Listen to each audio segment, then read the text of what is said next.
Hello, beautiful beings. This video is for you if you're on your spiritual journey and you find that you have culturally been cut off from ancestral culture. Now, what do I mean about that? I mean, if you know you have certain ancestry from a different culture and you have been disconnected from it because whatever's going on in your life has allowed you to be disconnected from that, but you're really interested in it and it's called to you, this video is for you because I'm going to talk about my own situation here. And I know a lot of us these days are like that. We've got immigrants, grandparents, great-grandparents, great-great-grandparents of immigrants from different countries all over the world. There's the Irish famine, there's the Native American, all the wars with that, and then there's the French Revolution. There's so many different wars and situations through many centuries that have us disconnected from our cultural ancestral ways. And so we're going to talk about that. Me personally, I'll share my story because that's really what's fueling this, but I know there's a lot of us here. Now, my energy is of the rainbow warrior energy, but I've always felt called to that, always felt the energy, but I am actually Native American and I have that ancestry. And so I was taught that I had the ancestry when I was a kid, and I was told about it, and I've done some research, and I am connected with some of the people there, but my side of the family was a little bit more away from the reservation, and we didn't grow up in the cultures. At least my dad's and my generation was not raised on the reservation, and so we weren't in those circles of this the spirituality for our Native American lineage and our culture. We weren't souped in that. And so for me personally, that left an empty hole for me, because shamanic energies and Native American culture is something that is alive and on fire in my heart and has been since I was a kid. I've always loved the energy of the natives. I am really close to the medicine wheel, which is connecting with the Father Sky, Mother Earth down here, the four directions, east, south, west, and north, and then Great Spirit in the heart. So it's 7 connected energies, and that's something that really resonates with my heart. When I found that path, it really resonates with me, but I did not learn the red-hearted path through my ancestors, through my tribe, through my family members, through my culture. I never learned it through that.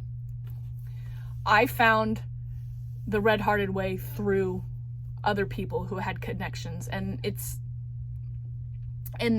they're more connected with tribes that are in the plains area of our country versus where I'm at. I'm in Washington, and my reservation is not too far from where I live, but that is not the way that I was to be taught. But the medicine found me anyways, and that's the important part.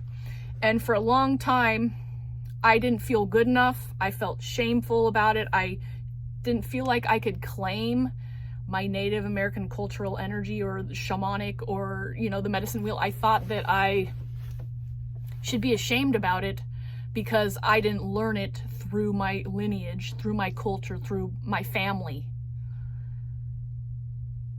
And it's taken me till about now, where I'm at here, early in 2025, that I get to claim that no matter what. I learned the magic, I got the magic how I was supposed to, and I'm going to honor that because my energy is in the rainbow tribe. I've always been connected to rainbow energy, and it just has always sat there for me. And, I always kind of was hesitant and held back with it because, there's a lot of people talking smack about it. They associate it with hippies. There's a lot of tribes that are angry about it.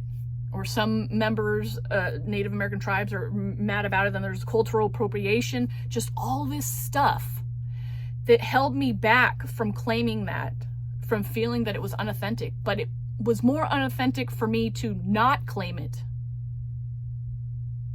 because it was so alive in my heart. And so I come on here to share this with you because I'm sure there are so many people out there who have a spiritual path that does align with a cultural ancestral line, and they learned it from a different way, or it's a different cultural ancestral thing, and it's not actually part of your ancestors, but it still resonates with your heart. I'm doing this video for people like me who just need a space to claim it and own it, because if it's resonant in our heart, it feels an alignment, and it's a powerful, potent part of our medicine, then we get to shed off all the bullshit and just find a way to share it and shine it. Own it strongly. Claim your authority in it. Own it. Don't let yourself question it, because when you don't question it, nobody else out there is going to question it. I love wearing feathers. It's part of the shamanic native, there's also other cultures, the Celtic and many different shamanic indigenous people around the world wore feathers and stuff. But I didn't feel like I could wear this out in public, but online it didn't feel authentic. But I'm starting to get into a place in my videos where I don't want to hide this part of myself because it's important. It's part of my heart. I like wearing native garb, and it's part of my creative expression. It's part of my medicine, and I'm going to claim it. I'm going to do it. I'm going to do it respectfully, but it's part of my medicine. Right now I am a pipe carrier. I don't share that online. That's going to be for like in-person experiences. I know eventually I'll be doing retreats, and maybe like in-person circles, and I'll invite people to sit with me and do pipe ceremony. And then I do know that I will be sharing more of the medicine wheel energy, because that is my path of connection with my creator. There's different religions, there's different ways to do it, but for me, it's the native hearted way. The red hearted way is connecting with Father Sky, Mother Earth, connecting with the direction of the east of Eagle, the south of Coyote, the west of Bear, and the north of Buffalo. And then Great Spirit in my heart. That resonates with me, and that is my spiritual way, and that sits strongly there. Also, instead of amen, I say aho, which correlates with the word ahoma takuyasin, and that means all our relations, because I want to connect with something that's all-inclusive and that's natural based, and that's more free-spirited and laid back, and that resonates with my heart, and that's the energy that I choose to go forward and share. But it really is about standing in our power and owning it, because if we shy away from it, we feel timid about it, excuse me, then that's how it's going to show up for us. A